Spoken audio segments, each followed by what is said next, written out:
Now, with psoas, Venus, it only crosses the hip joint, it's only going to affect the hip joint, so that's the only thing that we're concerned of with the iliopsoas. It's pressing straight down. But now, if you look at where her leg is, and look, with gravity, this leg should wind up holding right down like so. It should just kind of fall down and be in this relaxed position with the foot pointing straight down. But it's not. What do you think that might indicate? Shortness of the rectus. Shortness of the rectus femoris. Remember what the rectus femoris does. It crosses both the hip joint as well as the knee joint. Right? So it's not only going to be a hip flexor, but it's also going to be a knee extender. So we've got to take up both components of that to effectively wind up stretching the rectus femoris. So we can wind up bringing into hip extension, the opposite movement, but then we also have to go into knee flexion. Now you can do it in this position, like so. Add on more knee flexion, and then also hip extension. Yeah. Okay, would you go and press the knee up for me, gently? But in the picture, it looks like you're taking the opposite leg out. And relax. All right, so I was just doing that.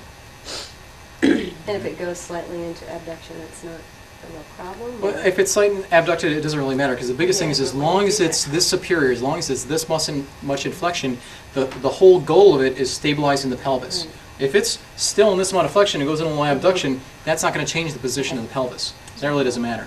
The knee right here, all right, you can do that. If they're able to hold it, great. And now going into hip extension and knee flexion. Okay, and you can use an enhancer like the breath. Go and take a deep breath. And exhale. And take up just a little bit more slack. Don't be greedy, just take a little bit at a time. I want you to go and press the legs straight up towards the ceiling. Take a deep breath in, and in the exhale, go ahead and relax the contraction, and just relax, don't press. Now I'll take up just a little bit more, she's definitely tight. And press again.